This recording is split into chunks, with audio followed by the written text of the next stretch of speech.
Hi, and welcome to Digital Defense. My name is Jordan Robertson. I'm a cybersecurity reporter here with Bloomberg in Washington, D.C., and this is our weekly cybersecurity show. So we wanted to talk this week about what everybody's talking about, the election. And we in the news media spent countless hours dissecting the hacking attacks leading up to the election.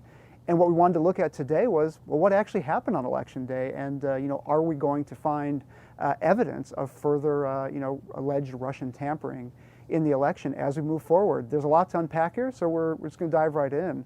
A little bit of background, as everybody knows, leading up to the election, the U.S. government accused Russian hackers working on behalf of the Russian government for hacking the Democratic Party's emails, leaking emails on Hillary Clinton and her campaign and the foundation, and as it's been described as an information war. And I think that's a pretty fair assessment of where we as a country found ourselves leading up to November 8th. This was an information war which, if the intelligence community's assessment is to be believed, was perpetrated by Russia. This is something they're very good at. And one of the key takeaways I want you to have from this week's show is that, this is not the end. It's not the end of that alleged information war. And one thing I wanted to mention is that, this being our internet show on cybersecurity, we want this to be very interactive. So if you have questions or comments, please post them, and we will try to address as many of them as possible here on the show. So please feel free to view this as a conduit to ask me any questions, comment, have that discussion in real time. So I wanted to take you into kind of what our battle plan was on election night, and some interesting stuff we saw. So like every other news organization watching this, we were on kind of high alert for, is there going to be a major attempt to disrupt the actual voting on election day? And as everybody knows now, in terms of what we've seen so far, the answer to that is no. And there's a very interesting visual way to show you what exactly we were looking at on election night and why it was so peculiar and unusual. So what I'm going to bring up here is a map showing what's called denial of service attacks around the internet. These are computer-to-computer attacks designed to take out internet connections. So if you were going to disrupt the election on election night, you would see lots and lots of activity on a chart like this. So here's what you're looking at. This is from an organization. It's called digitalattackmap.com. And now this is a collaboration between Google and a company called Arbor Network. So this is obviously a very respected data set that we're looking at here. This is November 8th. This looks interesting. You're seeing a lot of attacks from Southeast Asia, some in Latin America, some in the United States. What you're seeing here is actually denial of service attacks that are well below the usual normal level of attacks. And this chart will allow you to do several things, one of which is, let me show you what it looks like on a heavy attack day. So you go back to, let's call it August. You see, this is what's called a heavy attack day. You can see lots and lots of traffic, from Asia to the US to Brazil. You go back to November 8th, that's just one example. You can see, and a lot of security companies confirm this, November 8th, basically the internet went silent. And from a security perspective, that's a good thing. You're not seeing a ton of attack traffic. You're not seeing state registrars' websites going down. You're not seeing news sites go down. In terms of the information flow, it was wide open on election night. That's very unusual. This map is actually very unusual because what it basically indicates is that, a group or a collection of groups basically said, let's hang out tonight. Let's put everything we're doing on pause and let's let the information flow. Now, if you believe the intelligence community's assessment about who was behind the attacks on our election, that would indicate that Russia, told its subordinates, let's hang out tonight. Let's not do anything crazy. Let's let this play out as it's supposed to. So that's one takeaway from this map. And I wanted to get to a couple of questions we're getting in as well. First question to come in was, did the government take any specific measures to stop the hackers? Good question. Like a lot of news organizations, we did a lot of preparatory research going into election night about, what exactly is the government doing to stop any potential attack on election night. And the government had what's called MS-ISAC, which is Multi-State ISAC Information Sharing Center, where the states would send information about cyber attacks if they were to see them. I got to tell you, we were very surprised. We called the center and their designated point person throughout the night. Basically nothing. They didn't see, they saw very, very little. And the information that we got back was very, very few reports of coordinated attacks on election systems or information sharing systems. Again, that's very unusual. So when you're seeing lots of attacks, that's unusual. When you're seeing no attacks, that's also unusual, and both indicate intention. So I can't stress that point enough. The fact that we didn't see, we saw hardly any denial of service attacks, of merit, on this map, and the fact that the MSISAC was reporting essentially no large-scale intrusion traffic, that's really revealing. That indicates a coordination of efforts to not attack. And the point I wanted to make there was, you can kind of tick off a list of what would you expect on election night, and there are a few different things. Like you'd see in this map, you could expect a flood of denial of service attacks, geared toward news organizations, states that are reporting results, things like that. Knock them offline, makes it harder to get access to information. You would also expect, attacks against state systems to be reported to the government. They weren't. But there's a third type of attack that you wouldn't see in any of these metrics, and this is where it gets into, what can we expect now? The third type of attack would be the most harmful. These are attacks on actual voting systems. They wouldn't show up on any of these kinds of measurements. And what would happen there is if an attacker wanted to manipulate the votes, they would manipulate it in very small quantities in key swing states. So let's say Hillary edged out Trump by 50,000 votes in some key swing state. If an attacker were on those systems, there are ways that they could flip those votes, as we discussed in our last episode, which a lot of these systems allow for a lot more input than you might imagine, and that allows for potential additional tampering. So the mechanics of flipping those votes is actually not all that sophisticated. However, what you get into is a situation where if someone were to have tampered with those votes, and again, you can't discount that that's happened, we don't know at this point, it would be caught in the reconciliation of paper ballots to digital tabulation. So in theory, there's a possibility that if the votes were tampered with, that could come out in reconciliation. But as of this point, we don't have any indication that that happened. Wanted to get to a couple other questions here as well. Is the map behind me a new tool? Has it been used? Can it be used to stop hackers? It's a relatively new tool. It's more for public consumption. People who work in the security industry, they have all this data. They have access to APIs that give them instant access to this stuff. This is more to help the public understand, and I think it's a great tool. I think it's very useful. Help the public understand, exactly what's going on the internet on a day-to-day basis. And, what you'll see is there are always attacks. This map is always going to be lit up. You can look at some of these other dates here, and I like playing around with this. You can find these other dates where, you're just seeing tons and tons of traffic. Like, in this case, this was back in December. Bosnia was getting just hammered with these DDoS attacks, and there are lots of reasons for that. Maybe it was a popular website or it was the government or whatever. In terms of stopping hackers with it, it gives network providers better visibility into what's going on, and that does help, stop some of these attacks. But for our purposes, this is just kind of a useful tool to see what's going on the internet. The next question is, were there any DDoS attacks or internet blackouts on election day? Well, there were lots of reports of mechanical malfunctions, and this was kind of to be expected. We've done some reporting on this. The voting machines themselves had basically the equivalent of, the effect of a DDoS attack, which is, a number of voting machines went down in some pretty key places. North Carolina was one. Those weren't the result of DDoS attacks as far as we know. As far as we know, this was just, old technology that, just kind of, that fails sometimes. And it fails at really inopportune times when you're pumping the most data through it that it's ever seen, election night. In terms of DDoS attacks, they're always happening. But we don't have any information that there were major coordinated DDoS attacks against, any entities that would be relevant to the election.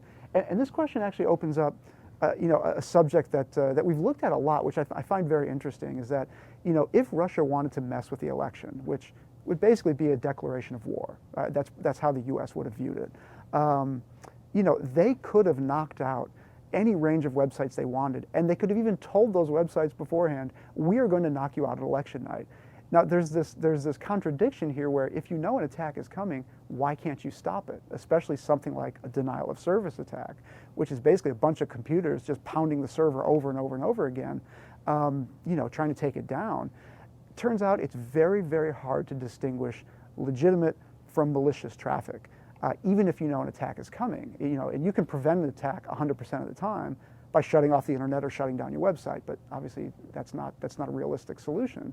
So we are in this position where denial of service attacks, even though they're noisy and they're loud, they're the most obnoxious type of attack you can see on the internet, and the most predictable. You know when they're coming, you can see them coming. They're also some of the hardest to stop, because if you're running an internet service, you don't want to just shut off the internet, at midstream. Next question we've got is, a lot of people are saying voting machines aren't hooked to the internet. Can hacks still happen? How? Another very good question.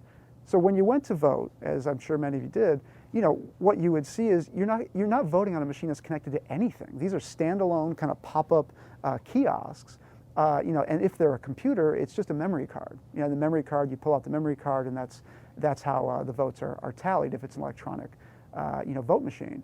But there are still ways that these things can be hacked. I think there's been, in general, a public misperception about what's likeliest to be hacked on Election Day. Voting machines are kind of eminently hackable. These things are old. They're like very basic processors. They're just very hackable. They're just not very well-designed machines. So if you can get a connection to one of these things, and researchers have demonstrated this over and over, you can hack these things really, really easily. But the way that these things would happen are more at the tabulator side, which are computers that are connected to some types of internet connections, so that they can transmit and calculate the results. So that's where, if attacks were to happen, they would happen in that area, or in the transmission stage of states reporting, counties reporting numbers to the states. The next question is, can hacks still happen, and how? Well, this is, this gets to this idea of, now the election has happened. We have our president-elect. Some people are really happy about it. Some people are not. Should we expect to see any additional cyber fallout from this? And the answer is maybe. Like we talked about before, if there is any gap in the reconciliation of paper ballots to electronic tabulation, that's going to be a monster problem. We're not expecting, we don't have any evidence that that's the case, but it's a possibility at this point. It's worth raising. And it's worth kind of keeping in the back of your mind as you watch some of these finalized results come in.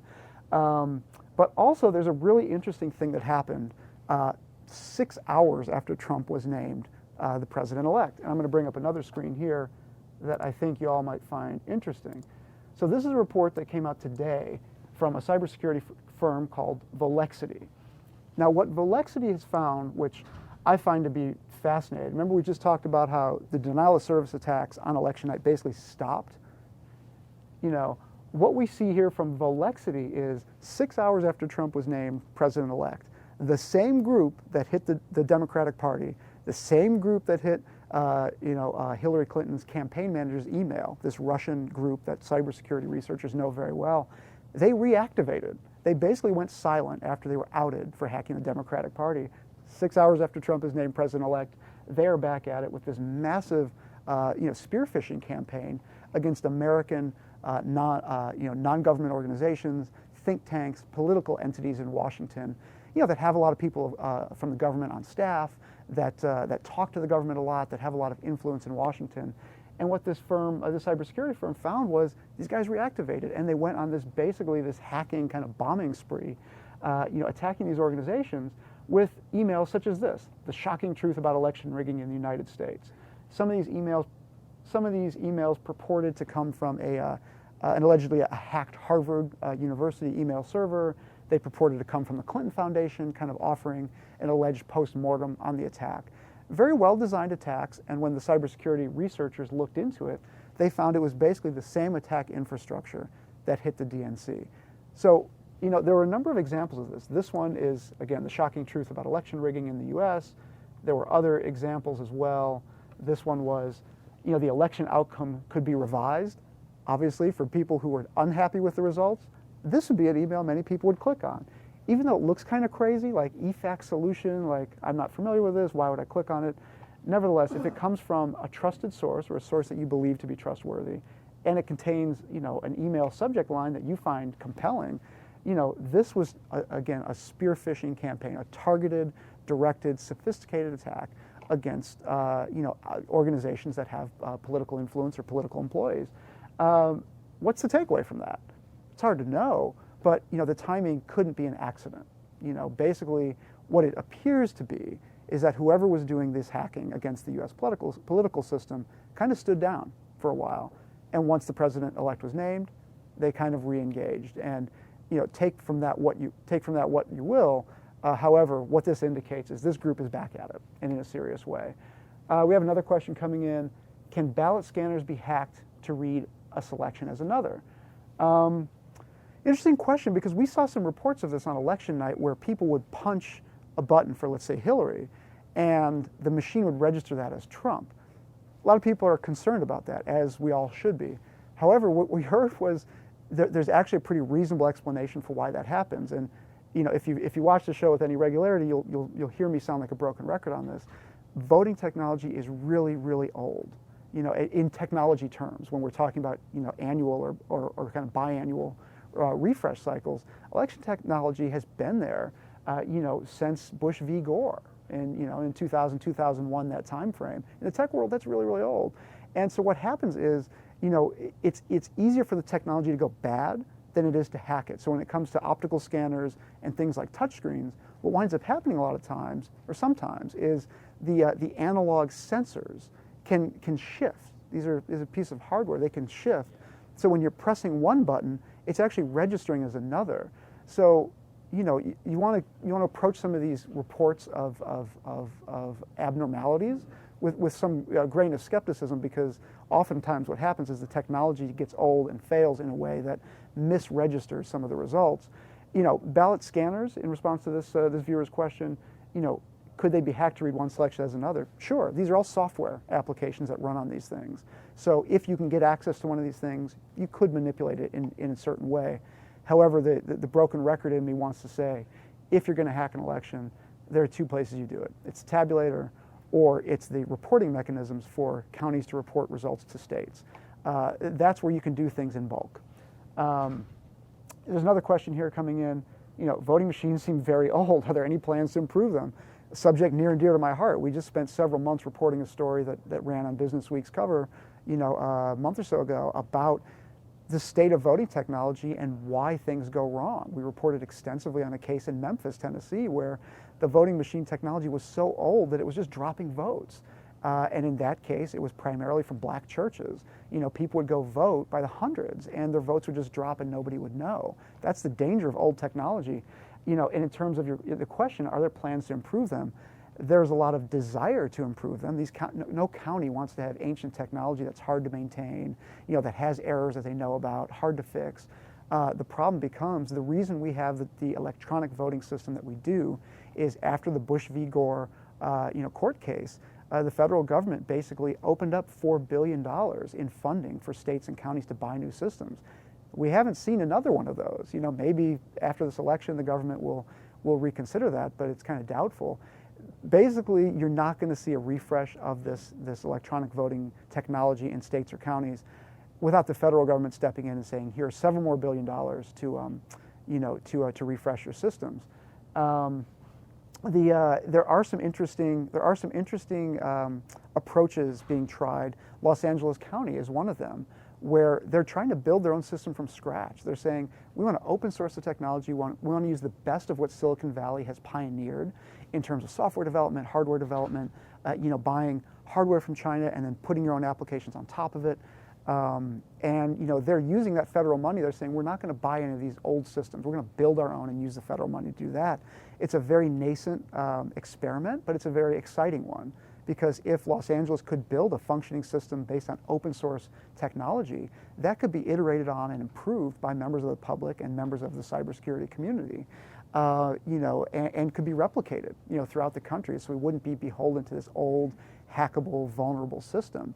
And that's really kind of the hope of a lot of folks who look at this space, is that if you can open source, if you can move to a more modern model of technology, you look at this stuff and you wouldn't even recognize it. If you've covered Silicon Valley or you followed the technological revolution we've had, the semiconductor revolution, the Google revolution, things like that, you wouldn't even recognize the stuff that you're voting on. I mean, it is so kind of archaic in many ways that there are efforts to push us forward, but those are still in the nascent phase.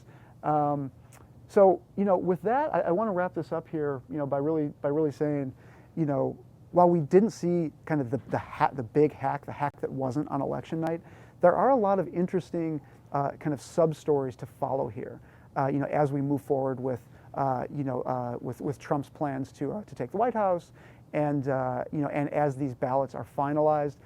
My big message is, the story's not over yet.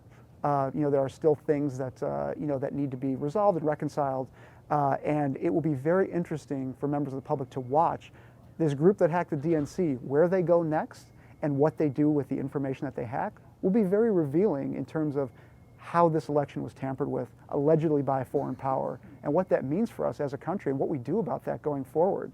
We've kind of seen an unprecedented event here, and not just because of the election, but what happened before the election and how hacking was used as a part of it. So with that, I want to thank everybody for viewing, and we're going to be doing this every week, 1 o'clock Eastern. So please, join us next time. And if you missed any of the show and you want to check it out, it will be archived, on our Facebook and YouTube pages. So thanks for watching Digital Defense, and we'll see you next week.